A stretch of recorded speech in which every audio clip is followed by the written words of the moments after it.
Sejam todos bem-vindos ao canal do Grupo Espírita Ceareiros do Bem e mais um estudo da obra Entre a Terra e o Céu. Hoje nós vamos estudar o capítulo 9, intitulado por André Luiz de No Lar da Bênção. Essa obra maravilhosa tem aí já mais de 50 anos circulando entre nós no movimento espírita e no mundo, trazendo outras e maiores impressões do plano espiritual relativas ao poder da prece e aos desdobramentos das nossas atitudes, por vezes impensadas, aqui enquanto na matéria. Nós já estudamos vários livros aqui da série André Luiz, e me lembro aqui do livro No Mundo Maior, em que o livro é um compêndio de estudos de caso que o próprio André Luiz vai fazendo, ali com as suas anotações, de vários irmãos em várias situações, né, diferentes. Nesse livro ele estuda aí a questão mental, da nossa saúde mental, da nossa constituição mental, do poder do nosso pensamento, da estruturação do nosso corpo, né, do nosso corpo físico, do nosso corpo perispiritual e do nosso espírito, como é que isso se revela, né, se plasma aqui no mundo material, e as implicâncias disso no plano espiritual. E o livro não traz aí uma sequência em que nós vamos acompanhando um caso apenas. Ele vai trazendo para nós casos apartados das mais variadas necessidades humanas, né? Em um dos capítulos nós temos aí um estudo acerca da epilepsia, temos um estudo acerca da paralisia cerebral, temos um estudo sobre aborto, sobre bem viver, né? Sobre saúde mental e como que isso influencia na nossa vida. Nós fizemos esse estudo aí há um ano atrás, né? Exatamente há um ano atrás nós estávamos estudando essa obra. Uma obra magnífica, muito interessante, e que difere da obra que nós estamos aqui acompanhando agora, por não acompanhar um estudo de caso, né, de forma tão prolongada. O livro Entre a Terra e o Céu se inicia com a prece de uma criança, que é a Evelina, uma das personagens centrais da obra. A Evelina aí faz uma prece, né, um pedido à sua mãe de ajuda para o seu lar, que se encontrava naquele momento um tanto debilitado ante as provações que a sua família passava. A mãe de Evelina, o espírito Odila, havia já desencarnado, né, há alguns anos. Então ela faz essa prece para a sua genitora, pedindo auxílio para ela, o pai e a sua madrasta. Madrasta essa que se encontrava acamada, adoecida. Então, estudando o caso, nós vamos descobrir que a trama daquela família é muito mais ampla e mais complexa do que essas nossas simples palavras, né?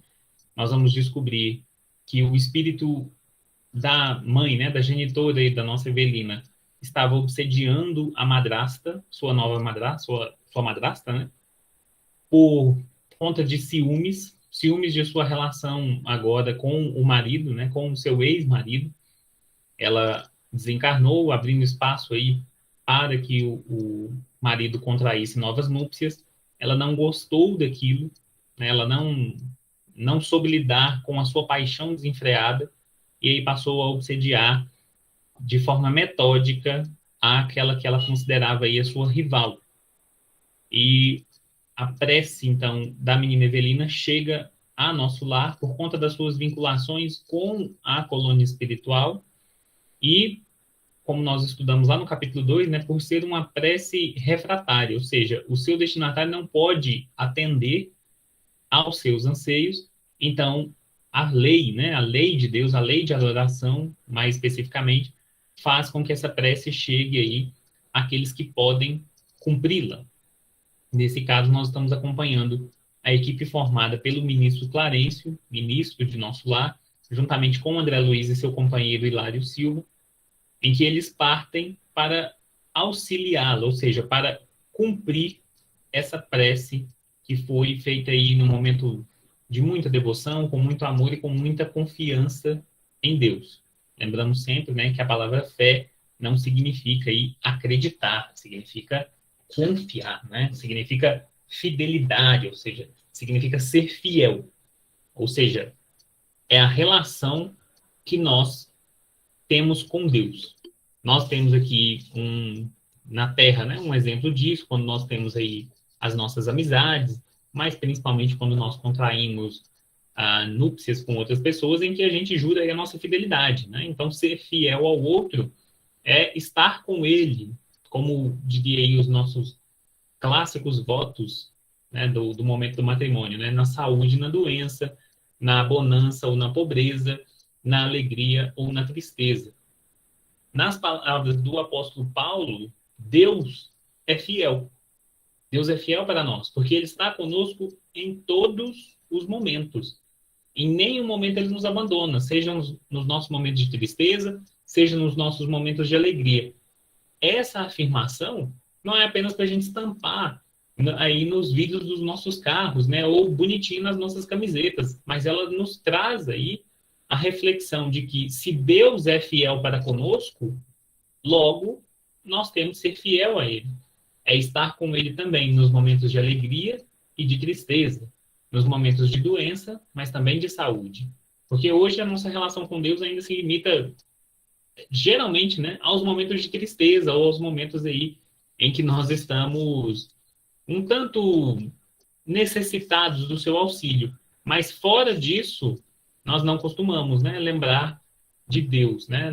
Dificilmente nós lembramos de Deus naqueles momentos de alegria extrema, naqueles momentos em que nós concluímos um sonho ou concluímos um projeto que nós tínhamos em mente, né? Nós nos esquecemos de dar graças, né?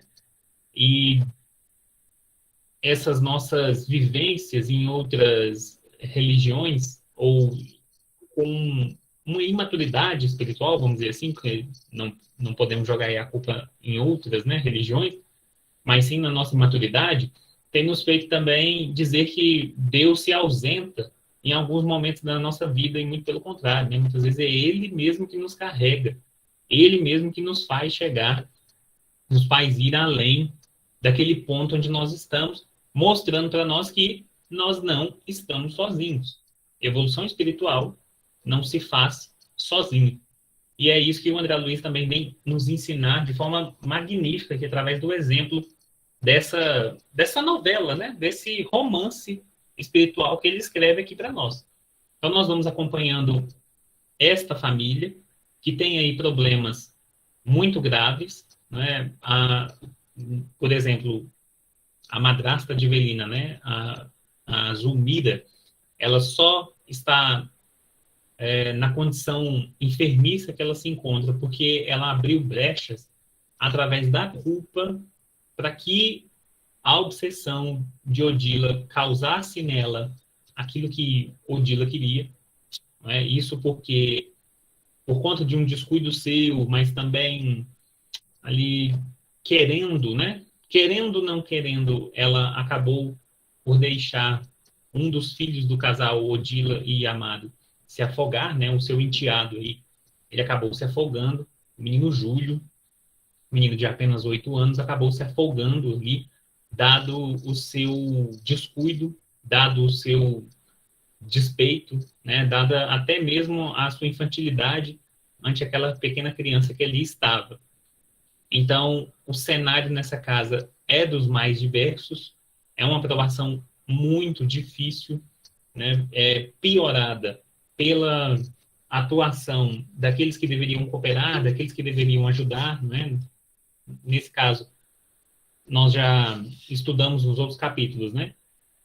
A mãe, a genitora e a Odila, perdão, gente, a Odila não buscou procurar o filho no plano espiritual, muito pelo contrário, né? Ela está obcecada aí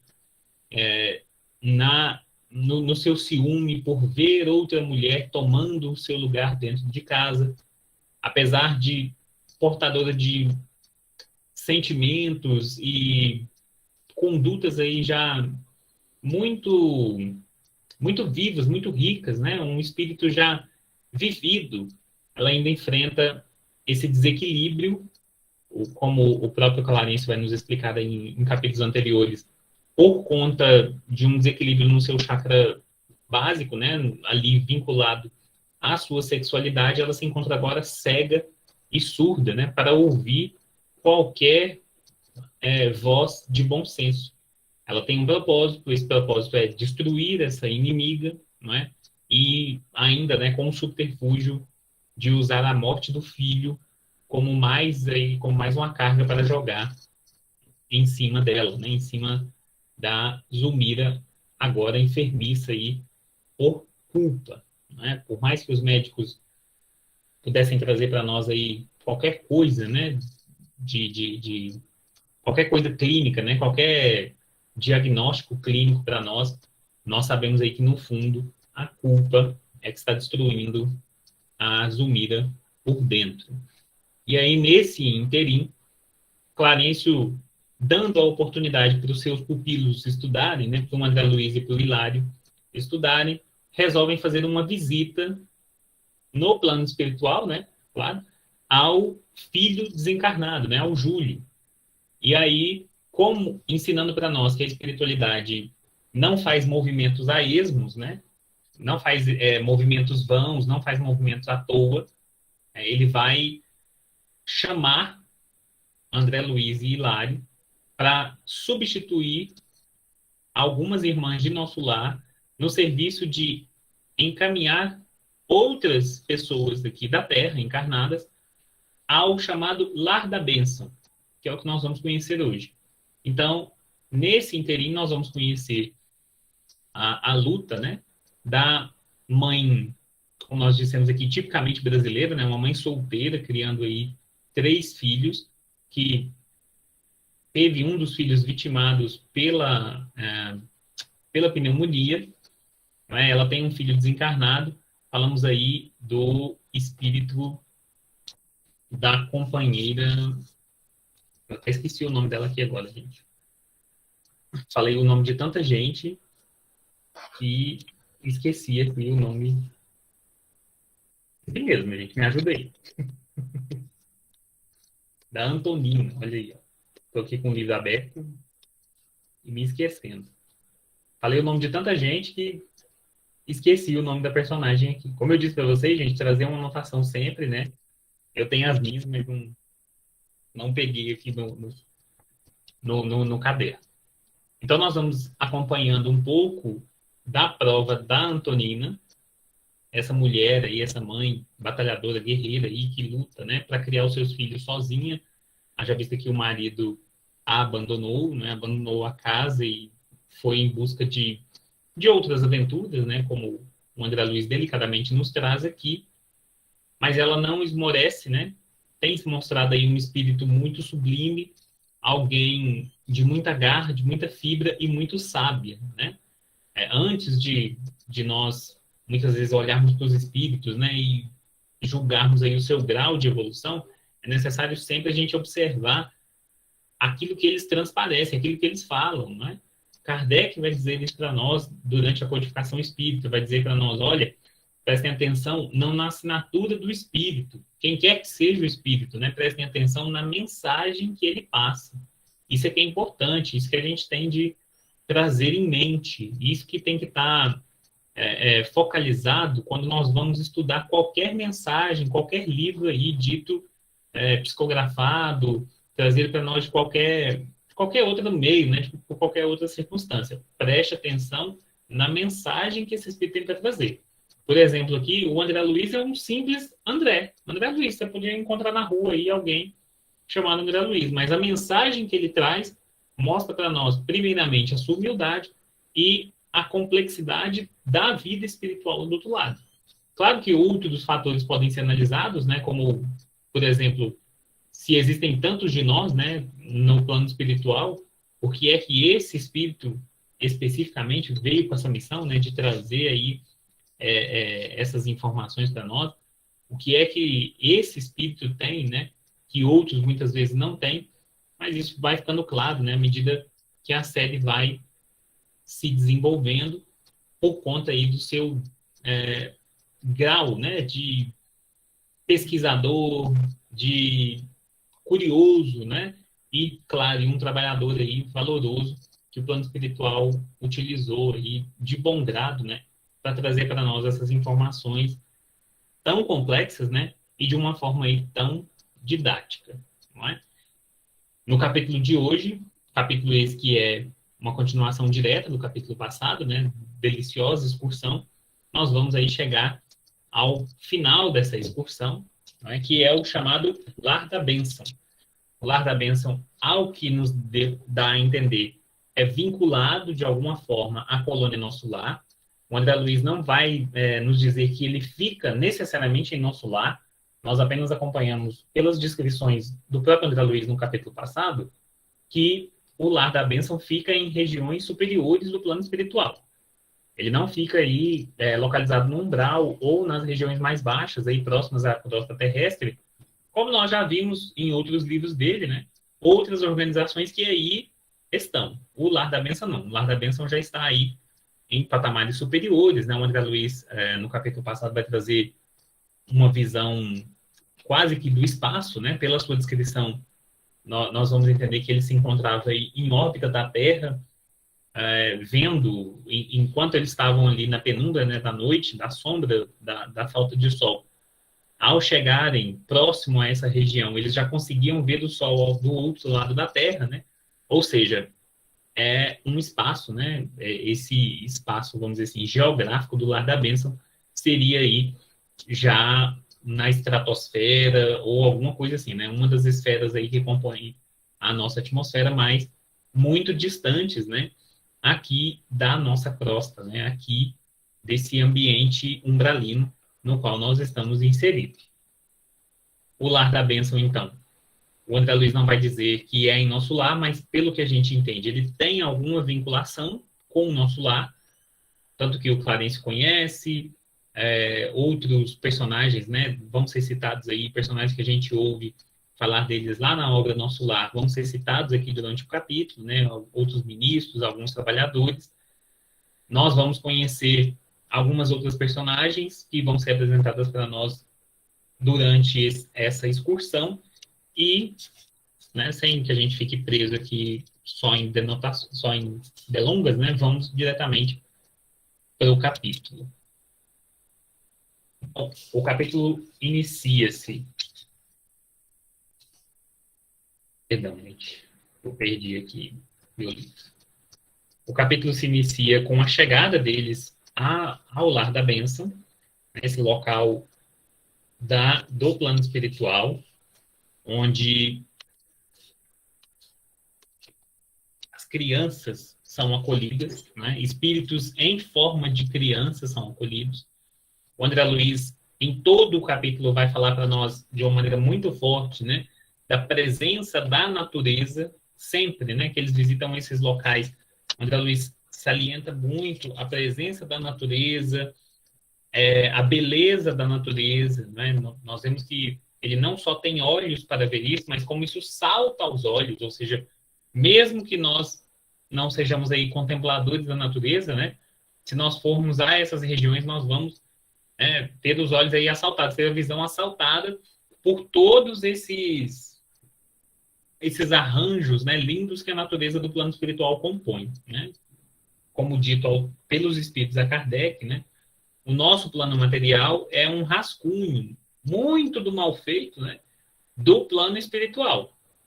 No plano espiritual, a beleza é mais singela, a beleza é mais leve, a beleza é ainda mais exuberante do que aqui. Então, quando a gente contempla aí paisagens do interior, né, paisagens intocadas aí pelas mãos humanas, a não ser pelas fotografias, a gente se deslumbra, né, com o poder que a natureza tem de criar cenários maravilhosos. Imaginem, né, eu acho que esse é o esforço que o André Luiz tem, mas que ele não consegue achar palavras, né? Imagina quando a gente chegar no plano espiritual, uma região ainda mais sublime, né? E eu sempre achei isso, né? Mas vou deixar aqui para vocês, assim, uma dica, querendo sem querer, assim, né? Que ele o André Luiz, em falar de natureza para a gente, ele está dando, sabe, um, uma dica assim mesmo, muito valiosa, um mini tesouro para a gente. Por que não trazer essa natureza para perto de nós, né? Por que não trazermos essas flores, essas árvores, esses arbustos para perto de nós, né? Acho que o André Luiz está chamando a nossa atenção aí para nós termos flores em casa. Eu sempre achei isso, assim, desde que eu comecei a ler a obra. A gente ter flores nos nossos jardins, a gente ter flores nas nossas varandas. Os espíritos gostam, né, e se afinizam com as casas que esses que tem esses materiais, né? Nós vemos os espíritos utilizando muito a energia vinda dessas organizações, né? A energia vinda da natureza. Eu acho, assim, fica a dica aí, né? Eu ouvi dizer que eles estão passando para nós uma informação aí extra, né? Então, procurarmos aí ter uma plantinha junto da gente, procurar ter, dentro do possível, né? A presença dessa vida em outra forma, né? Que são as plantas, né? Procurar ter um bichinho também, né? Perto da gente, que são companheiros e ajuda pode aparecer, Deus sabe de onde, né? Deus escreve por caminhos aí sinuosos, né? Longe aí das nossas vistas. Então, fica a dica aí para vocês. Fiquei pensando nisso enquanto li esse capítulo, né? Porque a beleza do local era tamanha, né? A beleza da natureza nessa região era impressionante, impressionava o André Luiz e os seus companheiros, né? E o Clarencio vai dar para nós, né, um primeiro ensaio aí sobre o local, dizendo que nesta hora, né, muitas irmãs da Terra encarnadas chegam em visitar os filhinhos desencarnados. Temos aqui importante colônia educativo, misto de escola das mães, né, escola de mães e domicílio dos pequeninos que regressam da esfera carnal. Ou seja, as mãezinhas que têm filhos desencarnados durante o sono podem chegar a esse local, né, e visitar os seus filhos, porque quando a gente está dormindo, os laços, né, que unem o nosso espírito e o nosso corpo, eles se afrouxam, e aí o espírito tem liberdade para poder fazer coisas de espírito, né? Coisas que a gente não pode fazer aqui na Terra, como, por exemplo, visitar o lar da bênção. Lá, em espírito, né, essas mãezinhas conseguem. Portanto, salientar, né, que é necessário que as mãezinhas tenham aí equilíbrio, né? Força moral para entender da situação, porque em casos de desequilíbrio, né, se a mãezinha estiver aí muito pesarosa e se a visita não for fazer bem ao seu espírito, os nossos maiores, né, os nossos superiores, não permitem que assim se proceda, né? É importante a gente lembrar sempre disso, mantermos a nossa calma, mantermos a nossa fé em Deus, nós estamos falando aí no início, né? Mantermos a nossa fidelidade em Deus e naquilo que Ele vem nos ensinando, pode nos dar vislumbres aí e esperanças muito maiores para a gente continuar vivendo a nossa vida tão difícil, né? Aqui enquanto encarnados. O André Luiz já havia citado essa informação, né, de que as mães visitavam seus filhos durante o sono. Nós temos também encontro de parentes, né? Enquanto estamos dormindo, a gente muitas vezes pode se encontrar com os nossos parentes desencarnados, ou eles vêm aos nossos encontros, né? Depende aí da nossa intenção e depende também do nosso comportamento, principalmente do nosso comportamento enquanto acordados, né? Os espíritos falam que enquanto nós estamos acordados, nós estamos dormindo, e quando nós dormimos, nós acordamos. Por quê?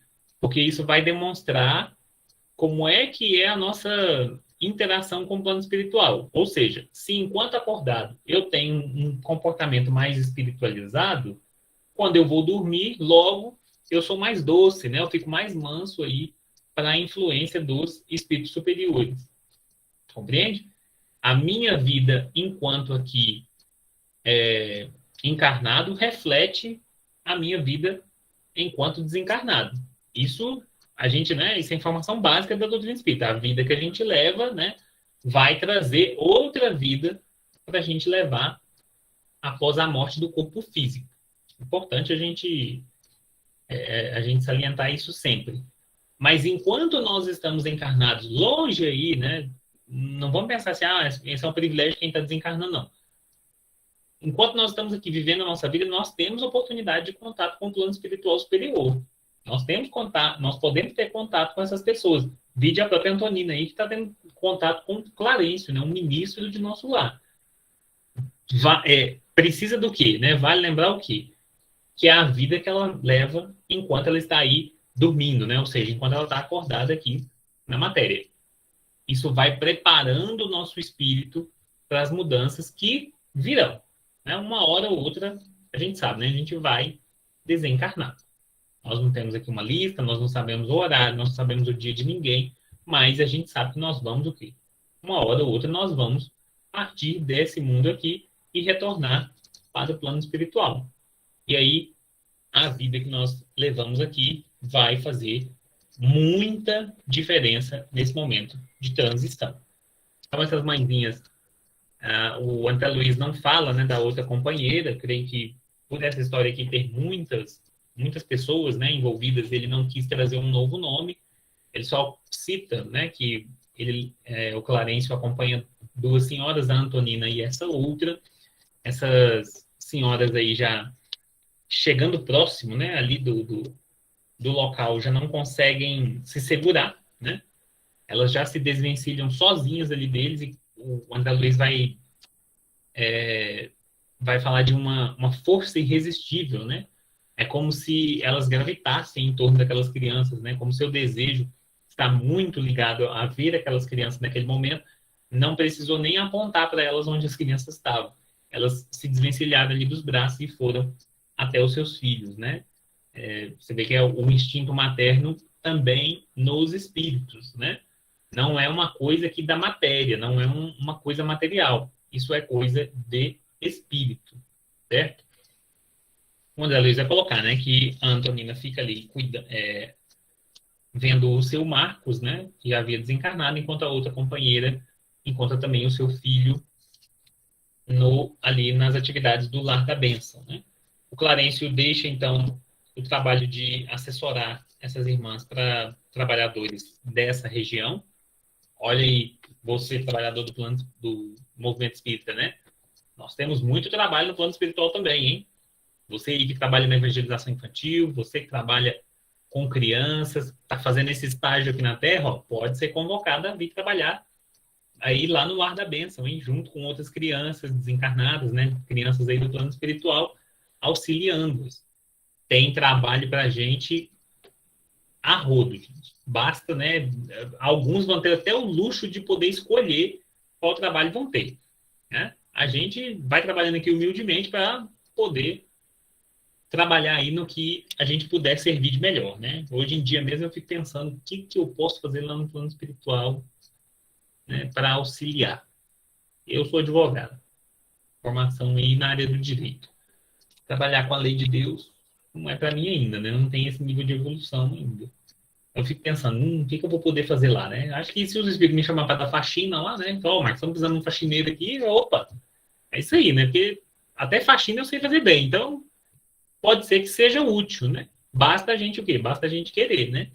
A gente vai estar aprendendo sempre aí alguma coisa. Até porque as oportunidades do plano espiritual vêm devido ao nosso trabalho, né? Nenhum espírito recebe bênção aleatória, assim, de graça, né? Nós acompanhamos muito isso lá em Nosso Lar, né? No livro Nosso Lar. As horas de trabalho nossas são convertidas aí em benefícios para nós, né? Então, o que a gente quer é trabalhar, né? No momento, a gente tem que trabalhar aqui na Terra para poder ter um bom desencarne, né? Para poder ter uma boa chegada no plano espiritual e depois no plano espiritual a gente trabalhar ainda mais, né? Para a gente se resolver por completo rumo aí a nossa ascensão a planos superiores, né? E a purificação do nosso próprio espírito. E aí o André Luiz vai trazer a anotação para a gente, do próprio Clarencio, de que o Júlio, o espírito que eles foram ali visitar, né? Filho aí da Odila e do Amado, não se encontrava entre aquelas crianças, mesmo sendo uma criança desencarnada. E aquele sendo um lar para crianças desencarnadas, ele não estava ali com as crianças, né?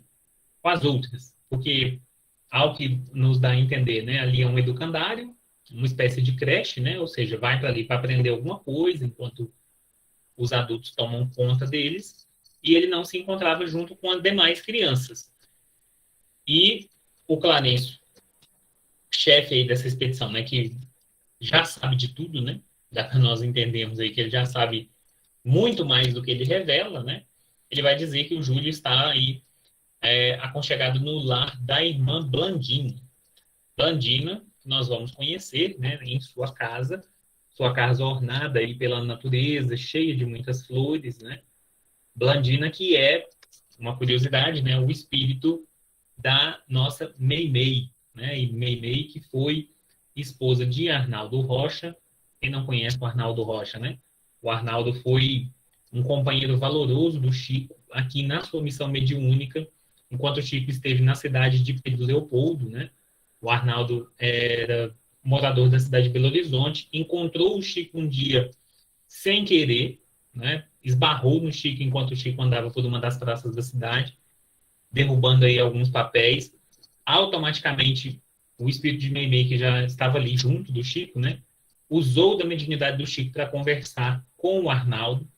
O Arnaldo era viúvo, né? A história do casamento de Arnaldo Rocha e Meimei foi muito curta, né? Eles se casam e em alguns meses, eu acho que não dá 2 anos, ela desencarna. E depois desse encontro, o Arnaldo se muda para a cidade de Pedro Leopoldo e vai auxiliar o Chico nos seus trabalhos mediúnicos. O Arnaldo era o diretor das reuniões das reuniões de desobsessão e das reuniões mediúnicas do Grupo Espírita Luiz Gonzaga. Esse Grupo Espírita que foi fundado pelo Chico lá na cidade de Pedro Leopoldo, que é pertinho ali da cidade de Belo Horizonte. Pertinho assim, né? Pertinho de Goiânia aqui, vocês sabem, né? Não sei quantos quilômetros dá ao certo, mas não está longe, não. Está mais perto de Belo Horizonte que nós aqui. Eu estou em Brasília, a maioria de vocês tem Aparecido de Goiânia. Mas está pertinho ali.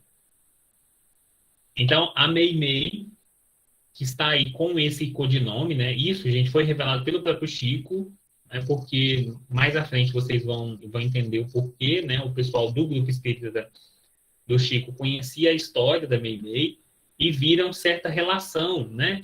Entre essa irmã Blandina, a história dessa irmã Blandina, que nós vamos conhecer um pouco mais no próximo capítulo, e a história da própria Meimei. E aí questionaram o Chico se a Blandina era realmente a Meimei, e o Chico confirmou. O Chico confirmou isso em vida, não confirmou isso para uma só pessoa, né? O que é muito importante. Tem muita gente que fala que o Chico falou para ele, só para ele, não tem outras pessoas em volta para confirmar, não tem nada. A gente prefere não dar tanta vazão a esse tipo de informação, não que esses irmãos estejam mentindo, né? Mas é porque a gente gosta de ter bases seguras para repassar qualquer coisa, ainda mais desse peso aqui para vocês, né? O Chico confirmou ainda, né, ali com os companheiros, que era Meimei mesmo. Blandina, porque esse era o mesmo nome que ela utilizava há várias e várias reencarnações dela, reencarnações muito antigas, né? Esse nome não é estranho aí para quem já leu a obra Ave Cristo, né? Nós vamos encontrar lá na obra Ave Cristo o espírito de Meimei reencarnado como esta Blandina, por isso o Chico e o André pegaram aí esse mesmo nome, né, que ela usou nesse mesmo romance, né, romance de Emmanuel, e aí nós vamos entender como é que a vida do Chico estava também entrelaçada a esses espíritos, né? Porque lá no livro há 2000 anos, nós conhecemos o senador Públio Lentulus e conhecemos a sua família, né? A sua esposa Lívia e a sua filha Flávia. Posteriormente, após o livro aí, o há 2000 anos, nós temos os 50 anos depois, em que o Emmanuel já no início vai dizer, né, que aquela era uma história de uma outra encarnação sua junto a um outro grupo de espíritos, junto a outras pessoas com as quais ele se afinizou e foi buscar conhecimentos. No livro 50 anos, no livro Ave Cristo, nós vamos ver uma outra reencarnação do Emmanuel vinculado novamente a esse grupo com o Chico, né? O Chico é o filho espiritual do Emmanuel, né? Lá no há 2000 anos, o Chico é o espírito da Flávia, né? Filha do casal Públio Lentulus e da Lívia. Posteriormente, né? Mais à frente, em outras reencarnações, O Emmanuel e o Chico voltam à Terra reencarnados em postos diferentes, né? Enquanto isso, a Lívia já não passa aí por essa necessidade de reencarnar, né? Ela é um espírito mais sublime. O Emmanuel não nos dá maiores informações sobre reencarnações dela, ou se ela precisou reencarnar depois daquela reencarnação ali em que eles eram contemporâneos de Jesus, né? Mas aqui nós vamos ver esse núcleo que ajudou o Chico durante essa sua reencarnação como Chico Xavier, né? Lá no livro, nesse livro Ave Cristo, nós vamos ver o espírito do Arnaldo Rocha, nós vamos ver a irmã Blandina, que é a Meimei, que já tinha vinculações com o Arnaldo desde aquela época. Nós vamos ver o espírito do Chico e também nós vamos ver mais uma, né, das vidas aí do Emmanuel, né? Nas suas inúmeras tentativas aí, tentativas muito bem sucedidas, né, de resgatar o seu passado espiritual. Então, a irmã Blandina é uma trabalhadora aí desse lar da bênção, né, descrito por André Luiz. Outra curiosidade, né? Quando a gente pega os livros que Meimei mandou através da psicografia do Chico, e o grande número de mensagens, né, que a própria Meimei deixou através do Chico, são livros e mensagens ligadas à maternidade, ligadas à infância. Ela tem vários livros que auxiliam aí os nossos evangelizadores da infância, né? As pessoas que trabalham aí na evangelização de crianças. Ela tem muitas mensagens para as mãezinhas, para mãezinhas que têm aí recém-nascidos. Tem uma mensagem muito bonita dela que fala sobre o Dia das Mães, ou seja, ela é um espírito ainda vinculado a esse tipo de experiência, que necessita, né, passar um pouco aí por isso. Ali, na sua casa, nós vamos encontrá-la, então, e encontrar o espírito do Júlio, né? Blandina vai trazer para nós o primeiro diagnóstico do Júlio, né, dizendo que até hoje até aquele momento, né, ele ainda não tinha se refeito completamente, mesmo depois de desencarnado, ele não se refez. Grita sob pesadelos inquietantes, como se estivesse a sofrer sob as águas, chama pelo pai constantemente, apesar de parecer mais receptivo ao nosso carinho. Ele está muito vinculado a elas, mas ainda sente muitas saudades do pai. Insiste pela volta a casa todos os dias. Gente, isso aqui é o arroz com feijão de todo o espírito que ainda está muito materializado, né? Eu quero fazer uma pausa aqui para a gente falar o seguinte: espíritos, tal como nós conhecemos aí na obra de André Luiz, eles não têm uma idade certa, não é? Porque geralmente a gente chama de criança, adolescente, adulto, idoso, fases que nós temos aqui no nosso corpo físico, certo? Porque o nosso corpo físico tem expressões aí muito características, né? Você olha para um bebê, ele tem tamanho de bebê, né? Ele tem fisionomia de bebê e tudo mais. Para o espírito é diferente. Por quê? Porque o corpo físico é apenas uma veste, né? É apenas Nós estamos aqui nesse corpo físico de passagem. Não quer dizer que o nosso espírito tem a idade do nosso corpo físico. Nós somos muito mais velhos, desculpa aí as mulheres, né, que se sentem ainda... Só as mulheres não, né? Mas os homens também que se sentem ainda muito arraigados aí com essa questão de idade. Mas nós somos muito mais velhos do que nós aparentamos ser. Nós já carregamos dentro de nós muito mais experiências do que a gente acha que a gente já viveu. Quando o espírito desencarna, Kardec vai questionar aos espíritos, né? Se espíritos desencarnados, ainda quando criança, voltam a ter a forma da sua última reencarnação, ou seja, na forma de uma encarnação onde eles experimentaram aí a madureza, né, do corpo espiritual, ou seja, se tornaram adultos, se eles voltam a ter essa forma de adulto. Porque não necessariamente eles precisam ser como criança, agir como crianças, né? E os espíritos são categóricos em dizer que isso depende do nível evolutivo de cada um. Ou seja, depende do apego que nós temos ainda a determinadas situações. O caso do Júlio fica muito claro para nós por que ele não voltou, né, aí a assumir a sua forma da encarnação passada, porque justamente essa encarnação passada é que estava trazendo para ele tantos problemas, não é? Ah, continuando aqui o capítulo, né? O Clarencio vai conversando com a irmã Blandina, que vai dizendo para ele, olha, ele não consegue acompanhar as outras crianças, né? Partilhar os estudos que as crianças fazem aqui. Os nossos benfeitores Augusto e Cornélio, como eu disse, espíritos aí trazidos para nós, né? Lá na obra Nosso Lar, que nos amparam frequentemente, são de parecer que ele não conseguirá adquirir aqui, no Lar da Bênção, qualquer melhora real antes da reencarnação que o aguarda. Traz a mente desorganizada por longa indisciplina. Ou seja, não só como criança, mas é um espírito indisciplinado.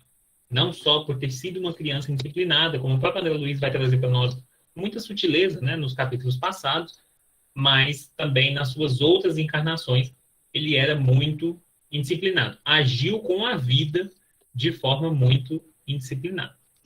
É um paciente difícil, ri aí a nossa Blandina, né? Mas felizmente dispomos da cooperação da devotada Mariana, que o adotou por filho espiritual até que retorne ao lar terrestre. Ou seja, o que nós estamos vendo aqui? Nós estamos vendo um vislumbre de uma organização espiritual dedicada a cuidar de crianças. Se aqui no plano físico, gente, nós temos essas instituições, se aqui nós damos especial atenção às nossas crianças, no plano espiritual ainda mais. Então, para o plano espiritual, vejam bem, não interessa quem é o espírito em nenhuma das condições. Quando adulto ele se sente, quando o adulto ele se porta, ele pode sofrer das consequências dos seus atos em qualquer lugar. Ou seja, ele pode, inclusive, ir para um grau. Com as crianças é diferente. Nós não acompanhamos em nenhum relato aqui do André Luiz crianças nos umbrais. Nós sempre vamos ver pessoas adultas e idosas vagando nos umbrais os quais André Luiz visita, mas não vemos criança. Não sei se vocês perceberam isso nos outros livros, né? Inclusive, quem faz aí os estudos com a gente, eu sempre saliento isso. Não há crianças vagando a esmo no plano espiritual. Deus não seria justo. Não é? Imagina vocês, a criança está aqui reencarnada, vivendo uma rotina de criança, sem muita liberdade. Papai e mamãe cuidando dela para tudo, até para atravessar a rua. Imagina se ela ia morrer e Deus, a providência divina, ia deixá-lo aí a esmo, ia deixá-lo sozinho.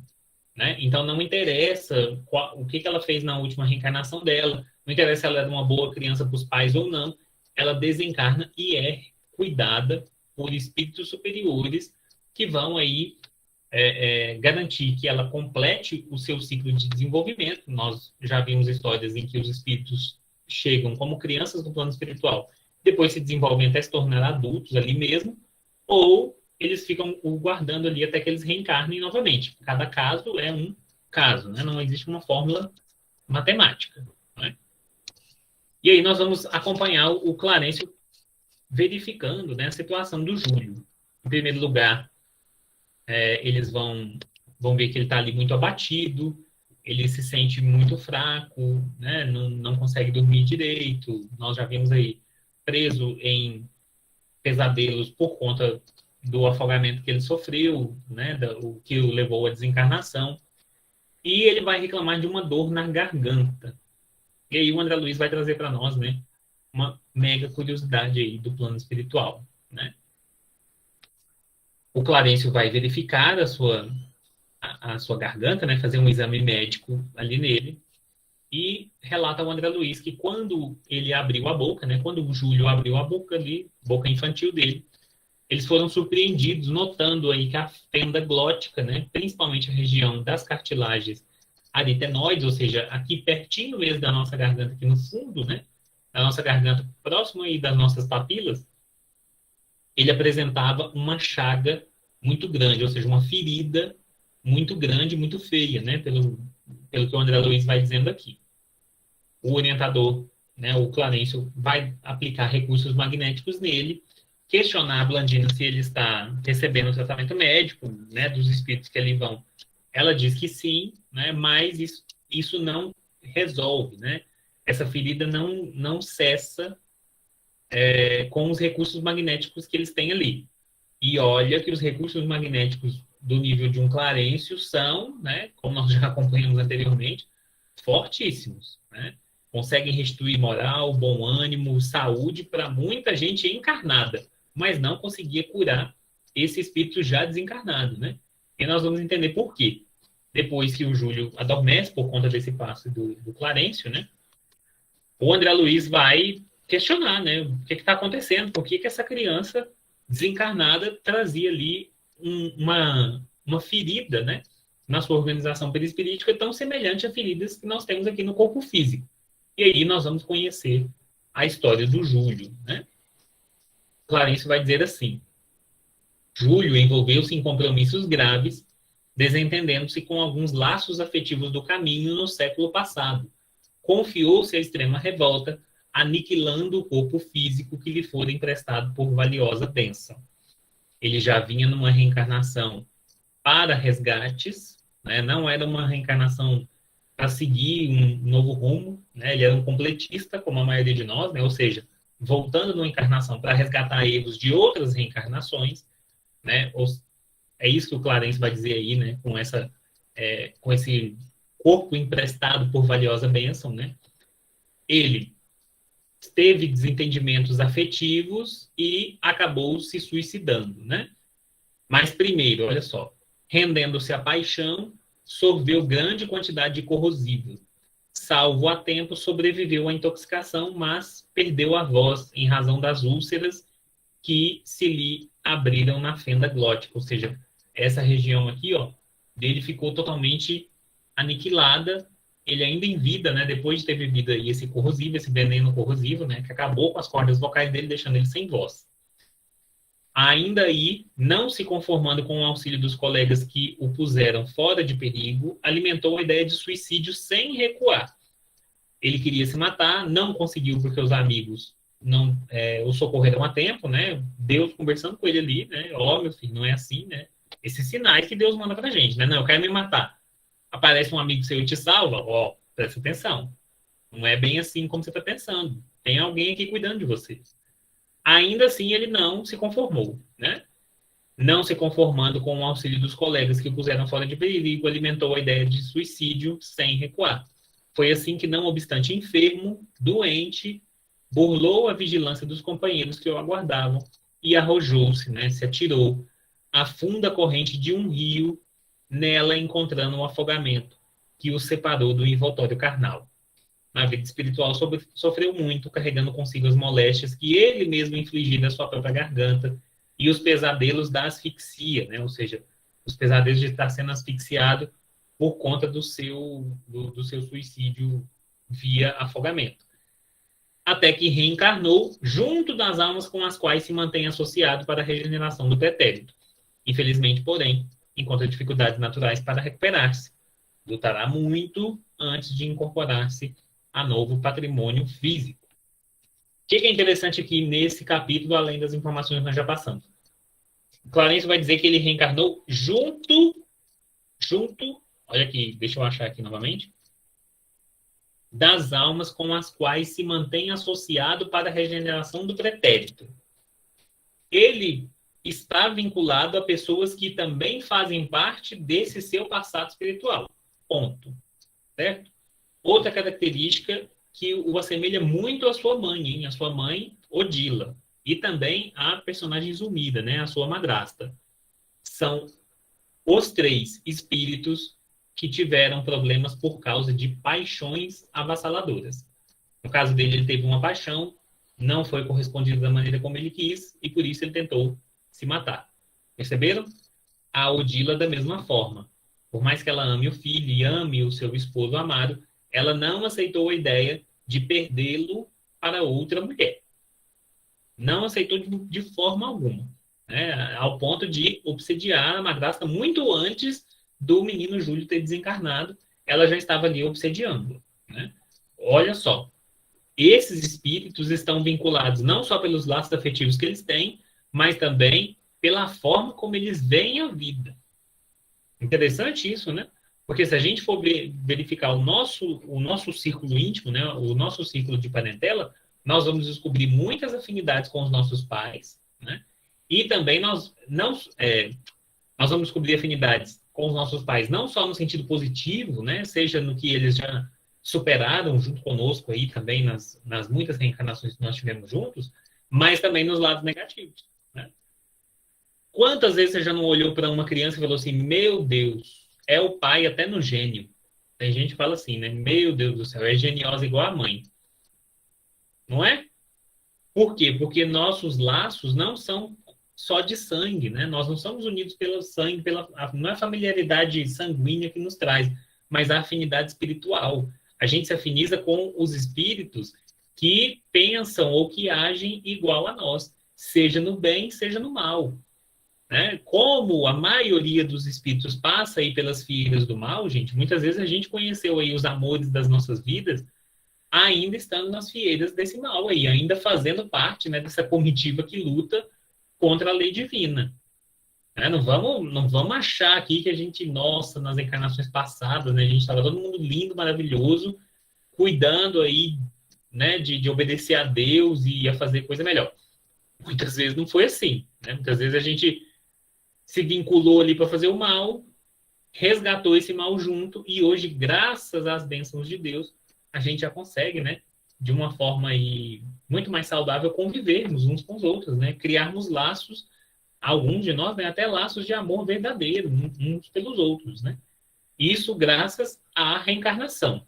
Imagina se a gente não pudesse reencarnar, né, se a gente ficasse preso aí eternamente ao erro de uma vida só. Ia ser, né, ia ser difícil. Né? Então, a situação do Júlio é de reencarne. Ele não vai conseguir lograr muito êxito ali naquele local. Mesmo aquele local sendo sublimado, em regiões espirituais, né, maiores, é a consciência dele que pede por isso. É a consciência dele que traz essas dores para lá. É a consciência dele que faz a garganta dele estar nesse estado. Por quê? Porque ele lesou esse patrimônio. É Deus que está punindo? Não, é a própria consciência dele. Então, qual que é o plano do Júlio? Reencarnar para que nessa reencarnação vindoura ele consiga deixar aí, né, esse problema da garganta. Por quê? Porque o corpo físico tem essa função de sugar, né, como o corpo físico é mais denso, ou seja, a gravidade age mais forte nele, né, ele vai sugando toda essa sujeira, né, que há no perispírito e trazendo para ele, livrando o perispírito daquilo para que fique só aqui no corpo. Interessante isso, né? Quem já viu aí o processo de decantação da água, quando a gente vai limpar a piscina, não sei se vocês já viram, né? O pessoal joga aí o produto, a água fica ali parada, os produtos auxiliam, né, a separação da água com a sujeira que está nela. Ou seja, decanta. A água é mais leve e a sujeira vai baixando, né? Às vezes a gente chega, o piso da piscina está ali todo sujo, enquanto a água por cima está limpa. Só passar o aspirador ali, né? E a piscina vai ficando mais limpa, né? Depois vão jogando os produtos e tal, mas é mais ou menos esse mesmo processo. É como se o nosso corpo físico fizesse esse processo de decantação com as impurezas que estão no nosso perispírito. Então, não é para a gente ficar olhando para as pessoas que estão doentes e falar assim, nossa, que dó. Que dó nada, é processo de regeneração. É melhor que o corpo físico sofra do que ela ficar levando isso para o plano espiritual. Não foi o próprio Cristo que disse para nós, se o seu olho ou se a sua mão é motivo de escândalo, né? Cortai-o e arrancai-o para fora. Porque será melhor você chegar sem um olho e sem uma das mãos no plano espiritual do que carregando, né, esses seus motivos de escândalo para lá. Ou seja, se nós estamos sofrendo alguma coisa aqui no corpo físico, isso é colheita das nossas atitudes passadas. Então, que a gente possa abraçar as nossas doenças de forma a perceber nelas um meio, né, de regeneração do nosso espírito, que é imortal. Esse corpo aqui, ele vai, como nós já dissemos hoje ainda, né, ele vai morrer, ele vai passar. E nós continuaremos, né?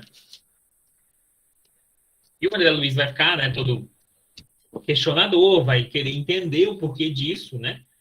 E interessante que ele vai dizer, né, que ele não exprime isso, ele não fala, né? Ele não traz as dúvidas que ele tinha ali na mente, mas olha que interessante esse parágrafo que ele vai dizer, né?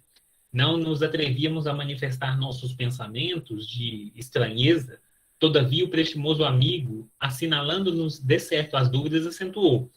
Ele responde, mesmo o André Luiz guardando aquelas dúvidas para si, né, para ser respeitoso ou para não falar nada naquele momento, né, o Clarencio vai respondê-lo. Isso é interessante por quê? Porque em posse da verdade, não há nada que possa ficar nas sombras, né? Se eu tenho uma candeia, que eu não aguarde o quê? Embaixo da mesa, né? Que eu procure colocar ela no local mais alto, né? Que a gente não esconda as informações que a gente tem. O plano espiritual não trabalha de forma sigilosa. Gente.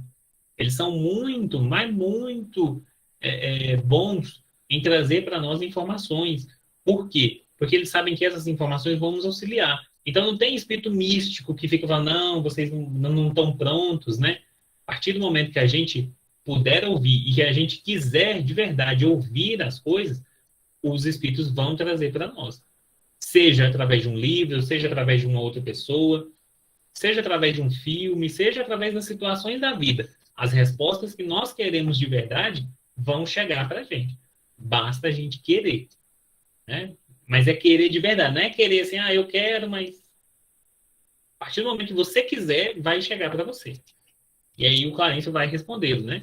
Que eles estavam falando da lei divina, né, no capítulo passado, né? E essa é a lei, né? Não, ninguém pode fugir dela, não tem como subtrair, né? Trair-lhe os princípios. A bondade divina nos assiste de múltiplas maneiras, amparando-nos o reajustamento, mas em todos os lugares, mesmo com a bondade divina, viveremos jungidos, colados ali, né? Unidos às consequências dos nossos próprios atos, de vez que somos herdeiros de nossas próprias obras. Ou seja, ninguém castiga a gente. É a gente mesmo que busca situações como essa. Todo mundo quer desencarnar e chegar no plano espiritual sem dor, quer desencarnar e quer chegar no plano espiritual numa situação melhor, não é assim? A gente já sofre tanto, já luta tanto aqui na Terra, isso tem que ter um motivo, né? Mas para a gente conseguir isso, para a gente chegar no plano espiritual dessa forma, né, mais leve, mais tranquilo, mais feliz, é necessário a gente entender que nós precisaremos fazer muitos esforços para viver uma vida o quê? Uma vida melhor, uma vida mais espiritualizada, uma vida mais leve, né? Uma vida mais focada num trabalho construtivo de nós mesmos e não num trabalho destrutivo, né? Porque até na destruição existe um trabalho, né? Até para destruir algo a gente precisa iniciar, a gente precisa de muito, muito método para destruir alguma coisa, né? Então, para chegar lá no plano espiritual, tranquilo, sem carregar aí as moléstias que a gente traz, né? Eu vou falar de mim, né? Eu tenho bronquite, tenho rinite, quero chegar no plano espiritual podendo sentir o cheiro das coisas sem ficar espirrando, né? Ou sem necessitar aí de passes para desobstruir os meus pulmões aí do perispírito, né? Ou seja, sofrer aqui na Terra o que a gente tem que sofrer, para quando a gente for para o plano espiritual, a gente já ter quitado esse débito e partir para os próximos, né? Porque ainda falta muita coisa para a gente resgatar, a fim de que a gente atinja essa saúde integral. Né? Nas palavras da benfeitora Joana de Ângeles, o único homem que pisou na face da terra e tinha saúde integral era Jesus. O resto, todo mundo que passou por aqui teve vários e vários problemas de saúde, porque constituem aí resgates, né, das suas encarnações passadas.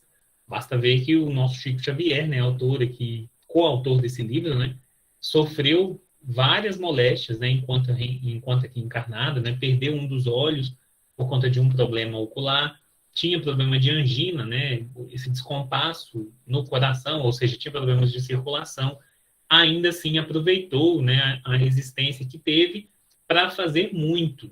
Isso é o quê? Isso é um recado da espiritualidade para nós, que nós não precisamos estar com tudo perfeito para fazermos alguma coisa, né?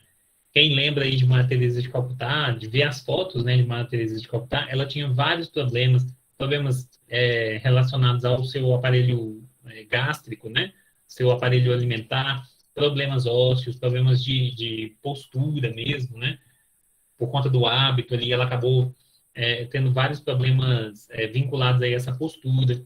Nós estamos acompanhando aí o Divaldo, né? Divaldo Franco ainda encarnado, está aí passando por uma série de problemas, já denota aí, né, pela própria idade que tem muito o que resgatar ainda, mas utiliza-se desse tempo, utiliza-se dessas oportunidades para resgatar esse passado. Por quê? Porque vai sofrer só enquanto estiver aqui no corpo físico. Depois que desencarnar, deixa tudo isso para trás.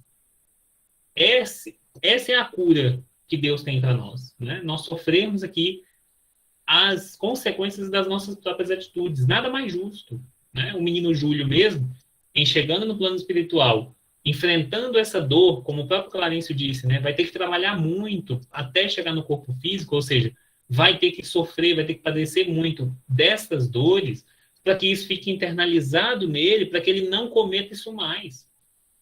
Para que fique internalizado no seu consciente e no seu subconsciente de que ele não pode retirar a sua vida. Não é esse o caminho. Não é assim que a gente resolve os nossos problemas, querendo fugir dele, né? Querendo largar tudo para trás. Não é assim que nós vamos resolver. A vida é um dom precioso que Deus nos deu. E nós temos o quê? Nós só temos o trabalho de nos reajustarmos. O mais difícil Deus já fez. Ele só conta agora que a gente faça o quê? A nossa parte.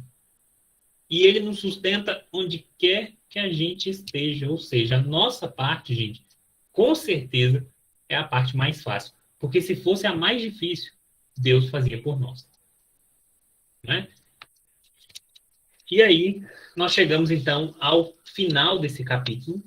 Capítulo aí que vai trazer um pouco das informações, né? Um pouco do que nós vamos ver nos próximos. E aí, isso nós vamos continuar na semana que vem, onde nós vamos estudar aí o capítulo de número 10, intitulado Preciosa Conversação. Eu aguardo todos vocês até lá, aqui no nosso canal ou nas nossas reuniões, para a gente continuar, então, os desdobramentos desses conhecimentos que chegam até nós aí por essas vias abençoadas desses livros, né? Psicografados por Chico Xavier e de autoria do Espírito André Luiz. Um abraço para todo mundo, fiquem na paz de Deus e até o próximo vídeo. Tchau, tchau.